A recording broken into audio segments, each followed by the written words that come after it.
All right, this next question is from Tracy Bryans.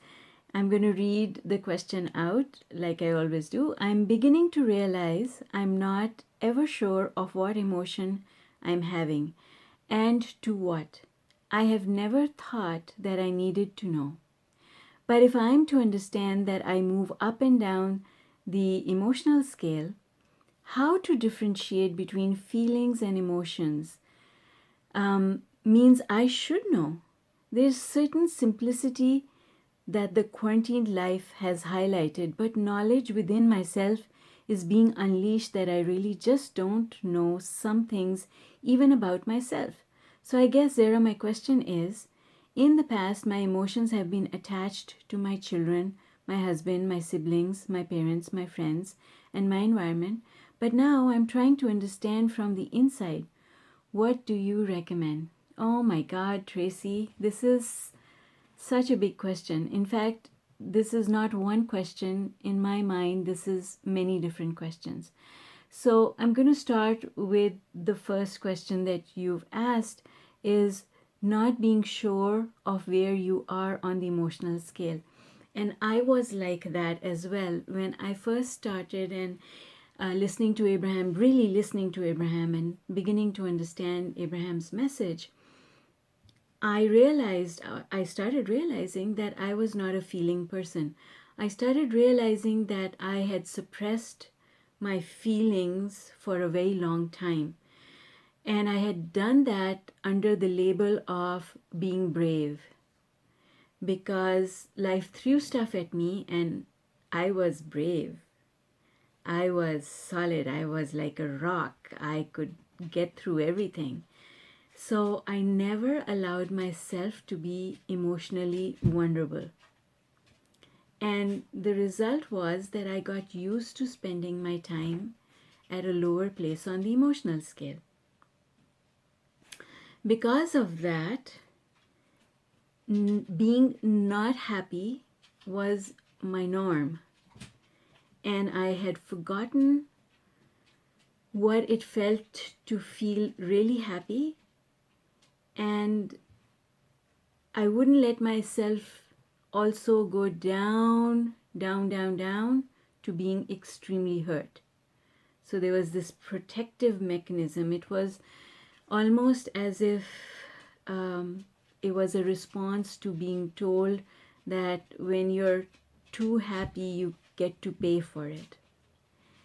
And the other thing was me protecting myself from feeling too hurt in response to negative things because I didn't want to shut down and not be able to function. And that was because of my children, right? I had to function. I had responsibilities that were bigger than myself. So, Tracy, what I did was when I realized that I had lost connection with my feelings, I decided to consciously start teaching myself to feel again. And so I would look at things around me, my children and family members, and I started asking the question, how does this feel? And instead of putting too many labels, like I know Abraham has 22 different emotional set points, I didn't do that. It was too difficult to put a label on the way that I felt. And that's why when I teach the emotional scale, I keep it really simple. On the top is joy, in the middle is worry, and at the bottom is despair. Because it's easy to reference those. And the way I referenced those was by having benchmarks. So, from being an analyst, that's my training. From being an analyst, I intuitively knew, or it was reminded to me that if I have benchmarks for my emotions, that then I would be able to tell where I was on the emotional scale really quickly. And honestly speaking, the only thing you need to know about where you are on the emotional scale is whether it feels good or not. Because anything that does not feel clearly good is not good.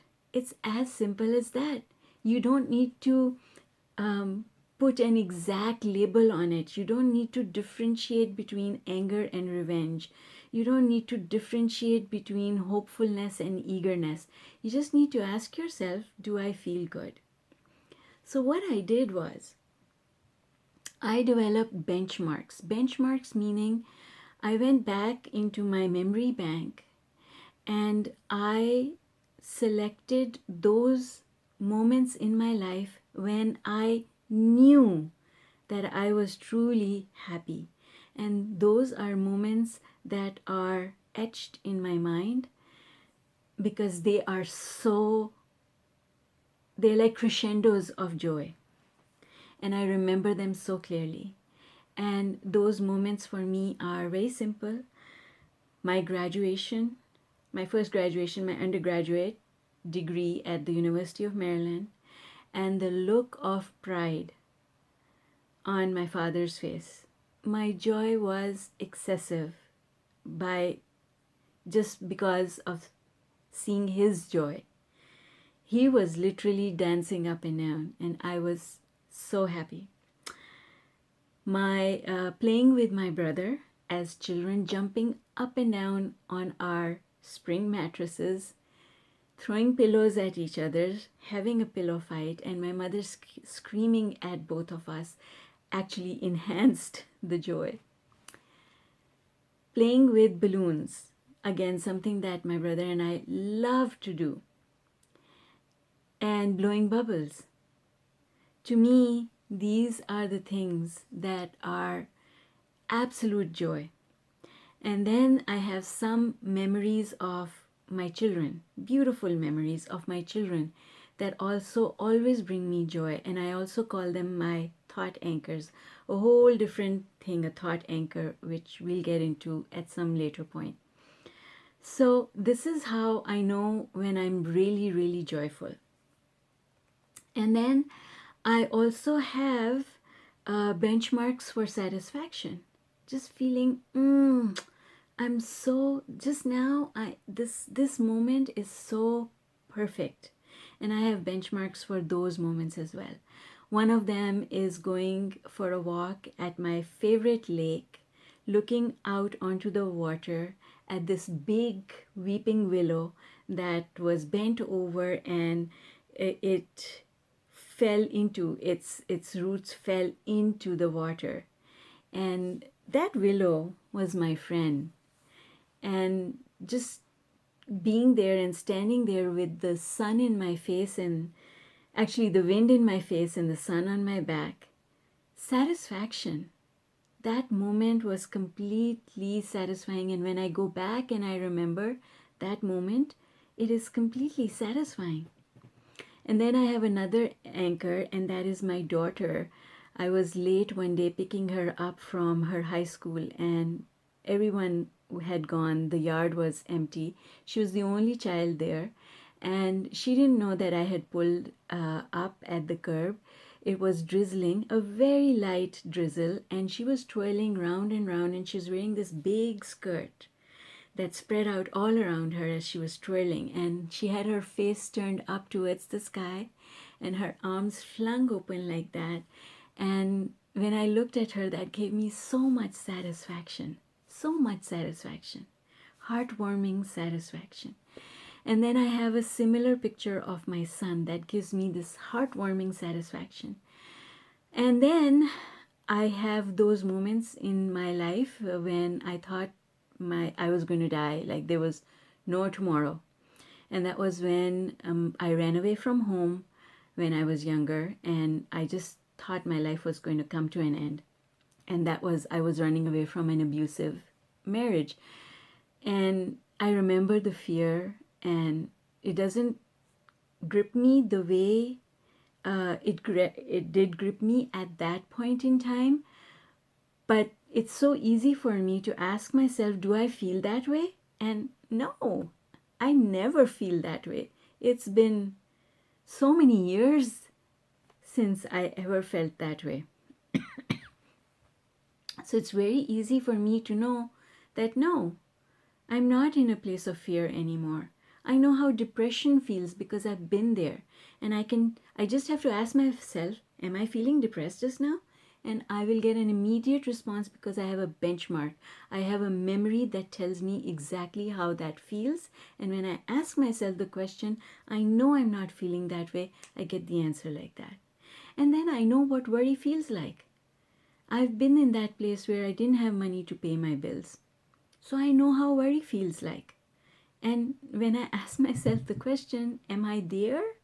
I get an immediate response. So the simple answer, Tracy, to your question is that you've got to have a benchmark for how different feelings feel. Because a lot of times when people are doing law of attraction work and they're low on the emotional scale, they can fool themselves into thinking that they've gone up to a place of joy. But all that's happened is, and I did this to myself, I fooled myself into thinking this way. Or when you go from depression to anger, you don't feel powerless anymore. It feels so much better. And when you go to revenge and blame and guilt, they feel so much better that you think you're at the top of the emotional scale. But then you've got to ask yourself the question, if I was really at the top of the emotional scale, I would be manifesting the things that I want. So is my life giving me the evidence that would prove to me that yes, I am high up here? And if not, then that means I'm just experiencing relief and I have to keep going further. So I hope that that answers the question, how do I know where I am on the emotional scale and what to do? So all you have to do is two things: meditate and appreciate. Those two things will take you up the emotional scale, and the rest is all about creating enough momentum, doing enough of the work to create a momentum that keeps you stable on that vibrational level. Okay? All right, so I hope that's useful, and thank you for your brilliant question, and I'll talk to you later. Take care for now. Bye.